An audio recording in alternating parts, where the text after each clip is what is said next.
Hello everybody and welcome to the Redmen TV and your latest Liverpool news update. My name is Dan Klopp. I'm going to be here for 25 minutes, half an hour or so, or as long as it takes us to get through all the news stories that I've got and of course have a good old chat around them as well. And yeah, a few different things to bring you today. Not so much transfer related anymore. That's kind of a thing of the past for now, anyway. That won't take too long before we're talking January transfers, I can well imagine. But yeah, the summer has calmed down. It's now just news time. And there's been some interesting stories, actually, the past few days. But before I get into them, I have to bring up this chat, of course. Rob Davis, one of our members here. Dan, afternoon, mate. Really like your shows, buddy. Think you need a pay rise because you do more shows than anyone else. Well, thank you very much, mate. I massively appreciate the kind words. You'll have to speak to the boss, Paul, about the pay rise. Next time he's on, just drop a very similar message in. That'll do for me, my mate.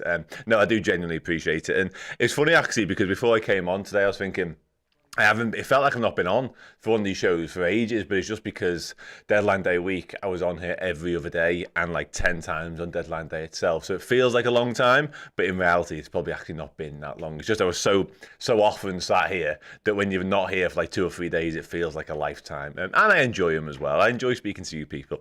And Rob returns with, let's hit the like people, 100 likes for a pay rise for Dan. Once again, if it was as simple as that, mate, sound. Get it done. Get the likes done anyway. Whether it means a pay rise or not, it'd be much appreciated.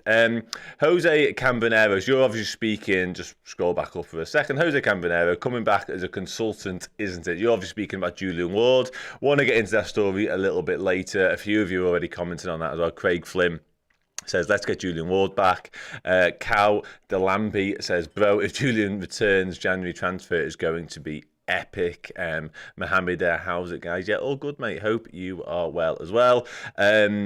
KJSJ7 says, can't we get Edwards back instead? I wanted to touch on Michael Edwards a little bit later on in the show, but as you brought it up now, I think we would all have Michael Edwards back, wouldn't we, in an ideal world? He was very much sort of the standard bearer, the best in class when it came to all that, and it made Liverpool... Everyone looked up to Liverpool in the transfer market, didn't they? Not just in terms of our buying, because I think we forget sometimes how good we were at selling footballs as well, like getting the best possible value for lads who, in reality at the time, weren't worth what we were getting for them. Like you look at Dom Solanke, Ryan Brewster as well. We were very proficient in getting good money for players, like I say, who probably weren't quite worth the fees.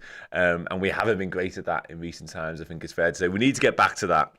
It's something I've just spoken to Dave Powell about, funnily enough, from the Liverpool Echo, and he's also of the opinion, he's the business writer at the Echo, he's of the opinion that Liverpool probably should move away from Jurgen Klopp and get back to being sort of the standard setters, like I say, the gold standard when it comes to recruitment, when it comes to selling players as well, because we haven't been for a couple of years now, 18 months, a couple of years. And this summer ended up being okay, but it was a little bit messy at times, I think it's fair to say. Liam Coyle says, when Klopp does eventually become Germany manager, I'll have an international team to support. Yeah, that's the first news story I wanted to touch upon. And multiple sources, multiple different reports on it the past few days. Pretty much as soon as Hansi Flick was sacked by Germany, after that 4-1 defeat to Japan, I think everyone, certainly every Liverpool fan in the world, would have gone, well, that's Jurgen Klopp being linked for a good few days, isn't it? And of course, that has been the case. 90 Min have reported on it. They've said Jurgen Klopp was considered a top candidate for the Germany job. It says the DFB are interested in hiring Jurgen Klopp, obviously on the back of sacking Hansi Flick, like it says there. Thomas Tuchel's also being considered. Of course, he's the current Bayern Munich manager.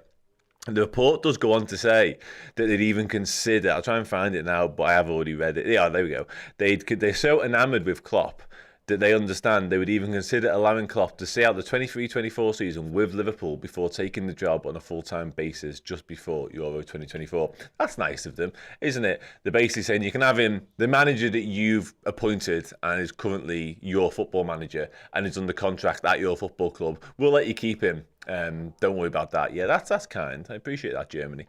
But yeah, I think, like I say, these links were inevitable. Jurgen Klopp has spoken before about the honour it would be to manage his nation. There's no getting away from that. I've got my own opinions on just how good a national team manager Jurgen Klopp would be. I think he's a world-class manager. In my opinion, he is the very best in the world. Certainly with sort of the resources or lack thereof that he's had during his career, I think he's done some incredible things compared to what other people get given. But I don't know about national team football for him. It feels like he's so hands-on, he's so intense, and he gains such sort of trust in his players and the relationships with his players and his staff are just so unique that seeing them, what is it, so once every 3 or 4 months, really, in a national team job doesn't feel like a perfect fit to me.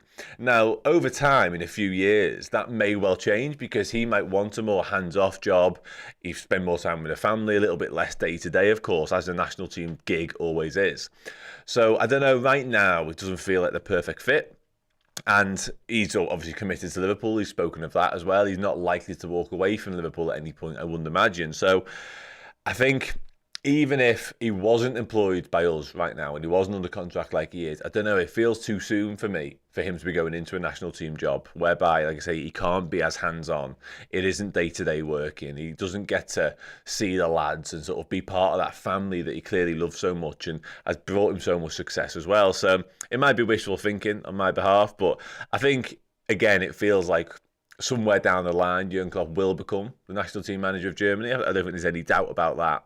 I just don't think it's now or even in the too near future, if I'm being dead honest. I think it's a few years away just yet. But like I say, Germany would absolutely jump at the chance to appoint him. Every time I've spoken to anyone with any connections to the German national team or German journalists or reporters, whoever it may be, pretty much at the end of every conversation, it's, oh, by the way, at some point we'd love to have your manager, because I'm sure they would. Of course they would. Why wouldn't they? Every football club in the world would love to have a manager, let alone national team. So yeah, I don't think there's much in it right now.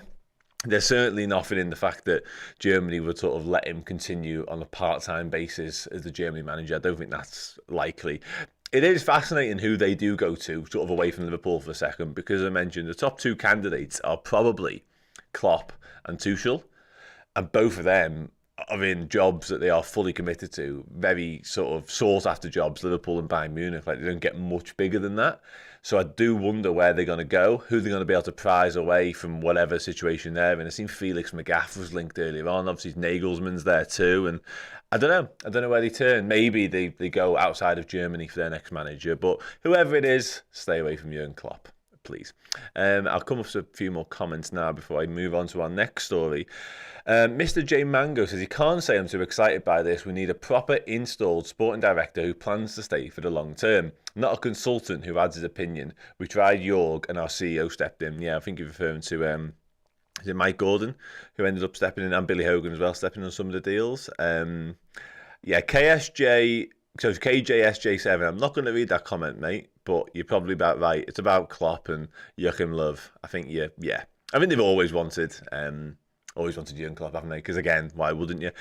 Yeah, I agree with you actually on that, Mr. J Mango, to be honest with you, because as I alluded to a second ago from the conversation I just had before with Dave, I think we do need sort of a longer term proper plan in place, because the thinking hasn't been particularly well thought out at Liverpool for some time now. Like I say, we failed really in the last summer market, the one a year ago, not the one just gone.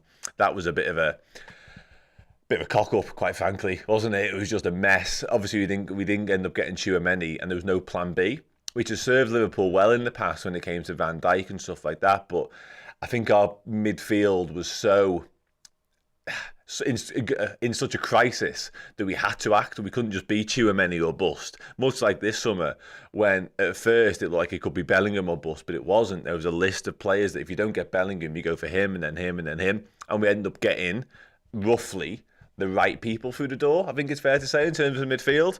But previously we didn't do that. We didn't get Tchouaméni. We ended up signing Artemello on deadline day, which was far from the right player through the door. I mean, you know, he's played 30 minutes or whatever it was by the end of the season. It was just a catastrophic decision. So yeah, I agree with you. I think we do need somebody more permanent, and Julian Ward might be permanent, who knows.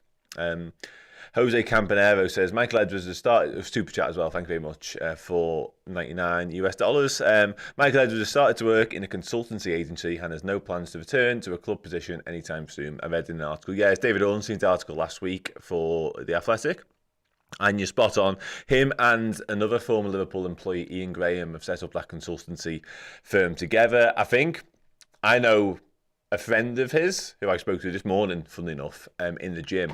And it is a consultancy firm. And it's a fascinating dynamic because essentially my understanding of it is that they will be working for football clubs sort of on an ad hoc basis. Now, it hasn't actually started happening yet, so it remains to be seen exactly how it'll work, but football clubs will employ them, and it'll be sort of from a distance. It'll be like a sporting director will be doing the numbers and the laptop stuff and the data and all that kind of thing, not necessarily in-house.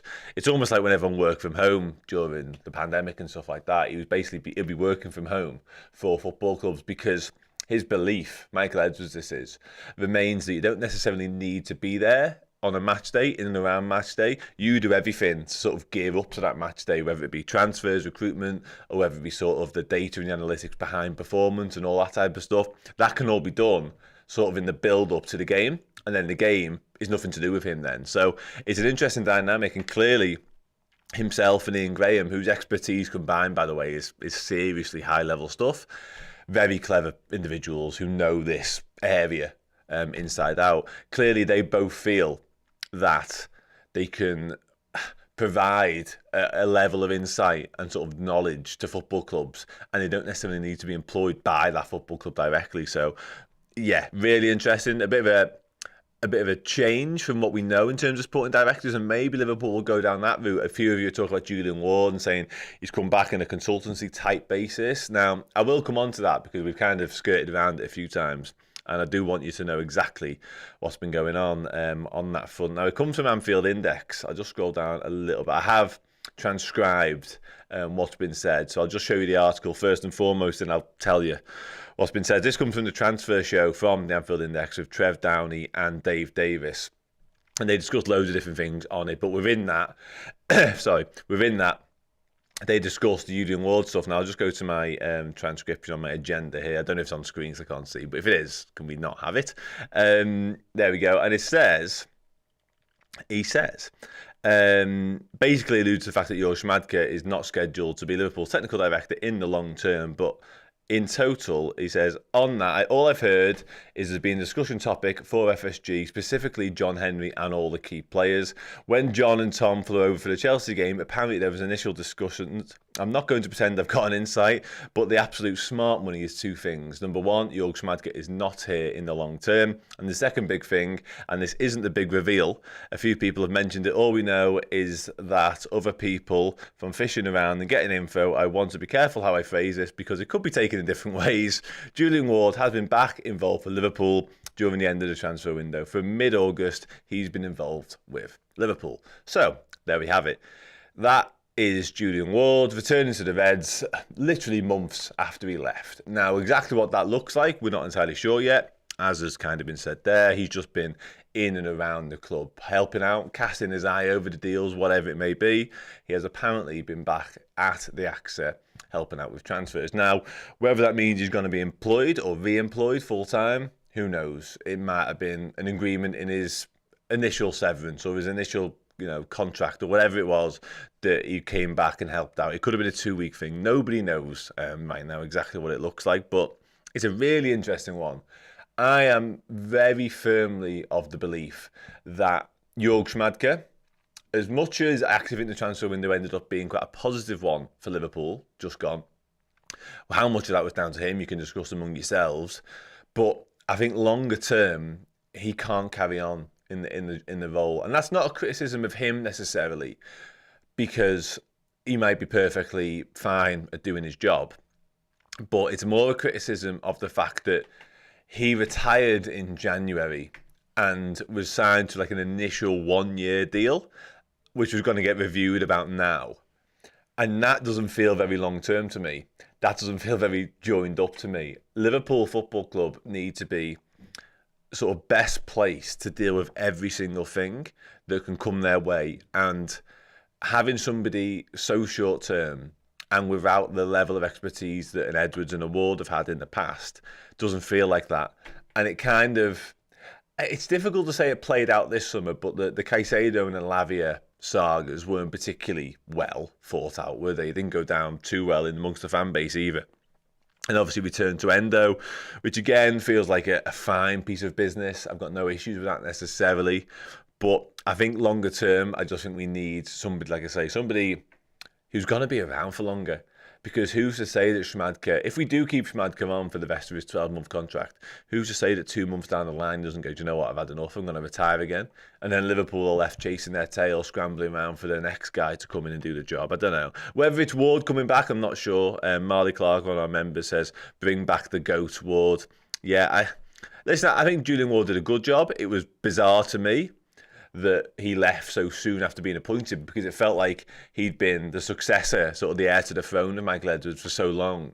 He'd probably waited for that opportunity. And then when Edwards leaves, you're like, okay, now it's your time, Julian Ward. And after a matter of months, for whatever reason, it wasn't working out, and he obviously decides to leave. So I don't know. I'm not entirely convinced by that myself.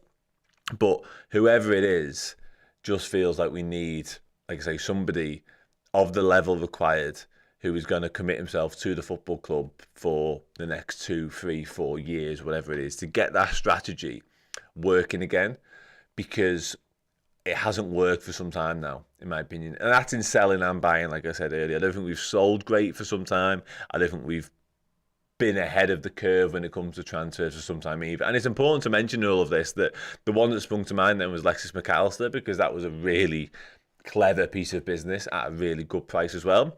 But that was Julian Ward. That was described to us by Neil Jones as sort of his parting gift to Liverpool.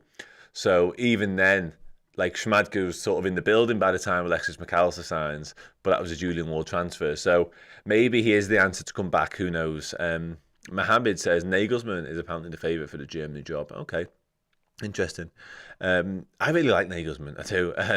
Alejandro Mate says Germany should appoint Graham Potter. Yeah, I seen him turn down the Lyon job last week, Graham Potter. I think he's still getting paid by Chelsea. That could be why. I did say actually on the Nagelsmann thing as well, just to come back to that. I think Bayern Munich are currently they don't own Julian Nagelsmann anymore, obviously, but they can kind of restrict what he does. But I seen they'd be willing to sort of, I think it was Florian Plettenberg tweeted this morning, forgive me if it wasn't.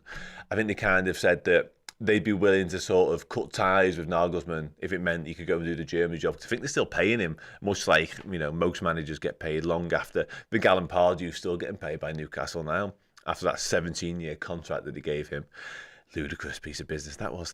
Tina Murphy says, apparently Ward done the Gravenberch deal. I haven't seen that. I must admit, that is fascinating if so. And timeline-wise, it would make a lot of sense with what Dave Davis said earlier, because I've said mid-August to the end of August. If they brought Julian Ward in to get the Gravenberch deal over the line because they felt that Jurgen Schmadtke couldn't in any way, now that's pure speculation on my behalf, that is insane.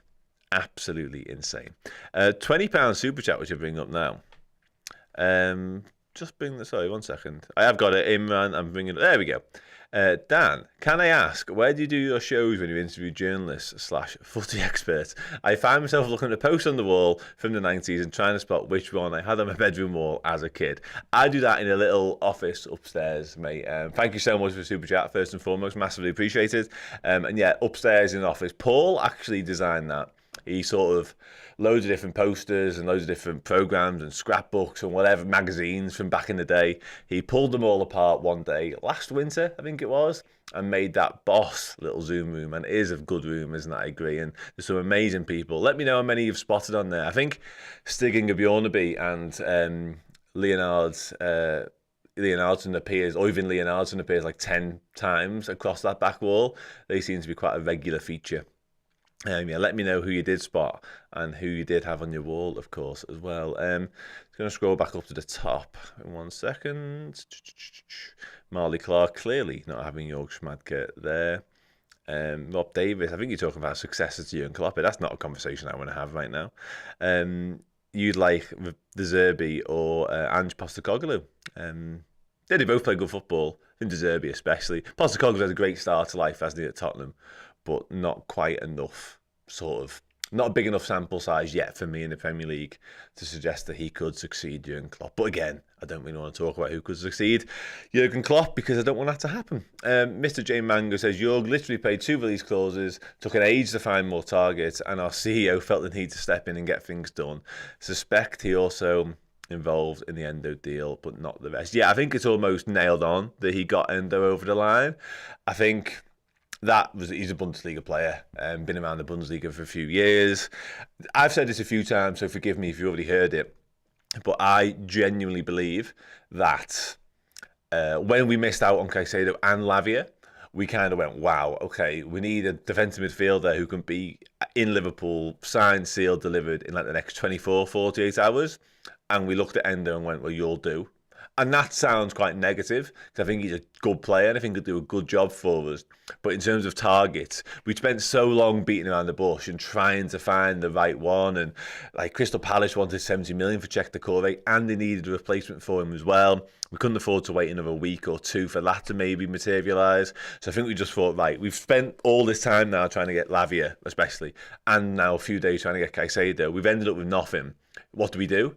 And Endo was the answer. And again, I think he'd be fine. I think he'd be a good player for Liverpool. I really do. But to me, it just felt like it was like a Thursday. We got linked to him a Thursday night, and he was playing for Liverpool by the Saturday afternoon. So if that was the thought process, it worked. You know what I mean? Now, whether you think he's a boss player or not, again, you can argue amongst yourselves with that. He's definitely not the long-term answer. He's very Jurgen Schmadtke-esque in as much as he'll come in, he might do a job for a while, but like in a year's time, there's a good chance he won't be the frontline answer to our problems. I think Endo and Schmadtke are quite similar when it comes to that. JD, I was going to bring up the Szoboszlai deal.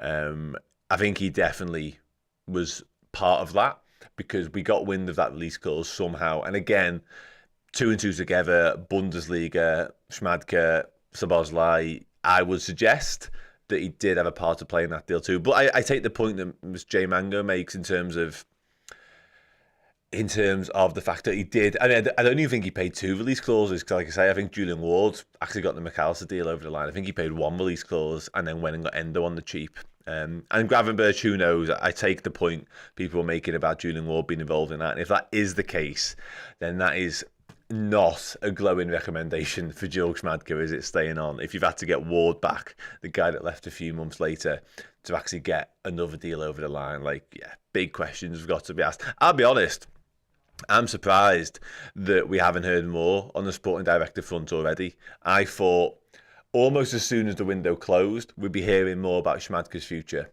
at Liverpool, or not future at Liverpool, whichever way it may go.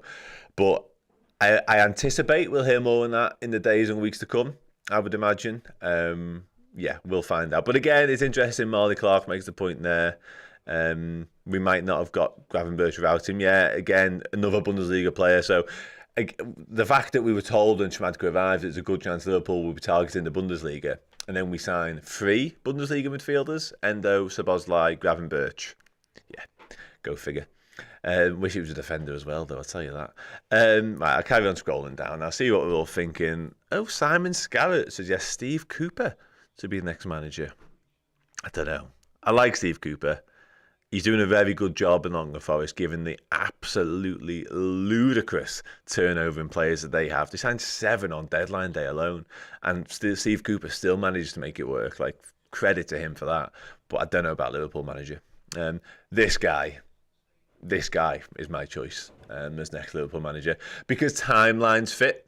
I think Klopp won't leave, touch wood, the end of this season. It'll likely be the one after that. And by that point, Alonso's had we have 2 full seasons at Bayer Leverkusen by then, this one and next one, plus a little bit of last year as well. European experience, because they're in Europa League this year. Yeah, give me Xabi Alonso in like 18 months' time. Absolutely. Somebody brings up Carlo Ancelotti. I'm not sure about that. KJSJ7. Yeah, I don't know about Don Carlo. Brilliant manager. Incredible manager. But I'm just not sure of the fit. We nearly got him, didn't we, before we got Klopp? Interestingly, they were sort of out of those 2. But yeah, for me, I agree. I think it's Xabi Alonso, isn't it? I think it's just Xabi Alonso. JD says the Endo deal has grown on him. Oh, Imran's returned. You had a couple of the Owen and Heskey and the Fowler and the McManaman one. Definitely Leonardson. And yeah, there is a Jamie Redknapp on there as well, mate. Yeah, there is. If you get in touch via social, I can just take some pictures for you, some close-ups. That might be easier. Feel free to drop us a DM. Or me personally a DM. I've said it before here. My Twitter DMs are open. Don't message me if you're crazy, please. Or abuse me, because that's not what I'm here for. I'm just trying to be nice to everyone. But yeah, if you do want to message me, mate, feel free to. And I'll try and take some close-up pictures for you. See exactly who you did have on your wall. I think I had a few of them as well, fully enough. Leonardson, there's loads of Leonardson on there. There really is. I can't get over just quite how often he features on that back wall. Harrison Says, really feel we need to give Bajcetic some game time when he's fit. Which actually, that reminds me, I was going to check, did he play last night at all? I know Scotland played, I should have checked that. Ben Doak was what I wanted to talk about, but I can't remember seeing if Bajcetic came on. I know he came on the other day and played centre-back for Spain under 21s, didn't he? But they played Scotland last night, and Ben Doak was just out of this world. I've seen a few different people talking about his performance. I think Spain's manager spoke about him as well, and at one point the Spanish fans were clapping Ben Doak, like, this kid is going to be something else. He truly is. I've just got the game up here. Bajcetic did not come on last night. Okay. Right. Anyway, regardless, Ben Doak was incredible. Absolutely incredible. And yeah, he's going to be something else in the Europa League. I'm so excited to watch him. I really am. Diogo Jota obviously scores twice last night and gets an assist for Portugal, and then 9-0 win over Luxembourg as well. But yeah, Harrison, I agree with you, mate. I think he's been on the bench the last 2 games now for Liverpool. Bajcetic, like I say, he got his first minute of the season for Spain under 21s the other day, playing as a centre half. I think we do need to get him on the pitch, possibly on Saturday, possibly off the bench. I don't know, maybe you go for Endo from the start and then get a Bajcetic on. Although Ben Simpson says he would have ignored Endo and gone for Vega. He's so young and he's already off to Saudi. It would have been great under Klopp. Yeah, the Saudi stuff, mate. We spoke about this yesterday on the podcast. Like all the Saudi deals, like the Neymar one, you kind of go, yeah, that fits. That absolutely fits. Of course it does. But Gabri Vega, he's got some of the best clubs in Europe chasing him. He's got the winners of the Serie A desperate to sign him. And he's gone to Saudi Arabia at 21. Like, I know the money's good, but for me, I just don't get it. I just don't get it. Like, as a professional sportsman who wants or should be striving to be the very best they can be, heading to Saudi at this stage in your career just seems nuts to me. And Ben, listen, I agree with you, mate, in terms of him being a footballer. I think he's a brilliant player. I don't think like he was the alternative to Endo stylistically. But yeah, in terms of his move, I don't know what happened there. Honestly, I don't know what happens there. Marley Clark says, Ward and Edwards' names carry weight. Schmadtke's name will be laughed at. I was going to bring up the comment before, actually. I must have got sidetracked, which happens a lot. Somebody said that everyone in Germany, like the journalists and that, laughed when Schmadtke was appointed. And I spoke to a couple of them, interestingly. And I think laughed is a little bit harsh. I think they thought it was a little bit left field. Because, like I say, he's just retired. He's very outspoken when he speaks to the media. He causes quite a lot of controversy. So I think it was a bit of a shock to everyone that Schmadtke, who, given his career path, would suddenly be sort of installed in one of the superpowers in world football at Liverpool, and following the footsteps of Michael Edwards, Julian Ward. Those names that you write do carry weight. To suddenly go sort of to pivot to Jurgen Schmadtke, somebody who hasn't got the same level of expertise, is more of a deal maker and more of like a voice in the room, did seem odd, and it seemed odd to a lot of German journalists as well. So I take your point, but I think in terms of his credentials and sort of how he's thought of and regarded in the game, I think he's still quite highly respected. But like, yeah, not necessarily outside of the Bundesliga and not necessarily in terms of the position that we needed him for. Thomas Doubting says, Klopp ain't going anywhere near Germany's national football team. He's a great football manager, not a miracle worker. Yeah, quite like that. Quite like that shout. And you might be right. Todd, Sweet Little Lies Howard asked Dan, MK1 or Tekken? Now, I am not the guy for that question. I'm so sorry. I wish I could help you. Ask that to one of the others, but that's not me. In terms of my game playing prowess and history, it pretty much starts and ends with Footy Manager. I'll be brutally honest with you. I spent so many hours and hours of my life when I should have been doing things far more productive playing Football Manager. So much so that I am an absolute master of the football stadium game, whereby you tell me the name of a stadium and I tell you who plays there. Only in England, really, though. And the lower leagues of England's fine. But yeah, I'm boss at that game. So I'm sorry. I'll say Tekken 8, but I don't know what that really means or if it can help you. I just hope it doesn't offend anyone. We've had a comment in our Discord as well that I'll just pop up. Well, I won't pop it up, but I'll read it out. Devoted Dave says, Alonso would be a great replacement. Yes. No, absolutely. I'm all for that dark thought that I have to think about every now and then, and Nate Cairns is the same about replacing Jurgen Klopp. The only name I have in mind right now, and at one point That was probably Steven Gerrard, but now it's just Xabi Alonso. And Hugo, I take your point as well. He's done nothing to deserve being Liverpool's manager. Not yet, he hasn't, mate. He's done a very good job at Bayer Leverkusen, transformed them from sort of lowly reaches of the Bundesliga last season. It really wasn't happening. Got them in the Europa League, and they were top of the Bundesliga recently. They might not be right now, but I'm pretty sure they were early on this season, and I'm aware how early it is. But yeah, I think he's some way off yet. Like, if it was today, you might have to look somewhere else. But if he carries on the pathway he's on right now and his trajectory as a manager, I think he'd make a lot of sense. Was it Real Sociedad reserves he was at previously as manager? So yeah, his pathway has been successful so far. But yeah, I take your point. There's a long time to go. Yet, hopefully, many more years to go before we even have to think about that.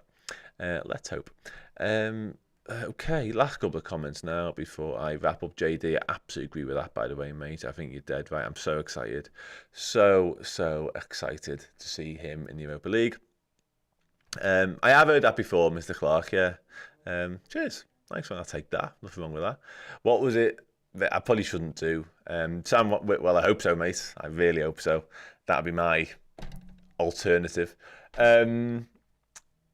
Well, oh yeah, the Ringo Starr thing. He once implored people not to send him any more mail because he couldn't open it anymore. I can't remember his line now, though. It'll come to me. Next time I'm on, I'll tell you. And peace and love, he kept saying. I'm begging you with peace and love. Please stop sending me letters. You can send me letters. I get no letters. Feel free. Last couple of comments now, and then I will say goodbye. Sean Whelan wants Alonso. He's all the attributes and is a genuine gentleman. Yeah, I like that. He dresses well as well, doesn't he?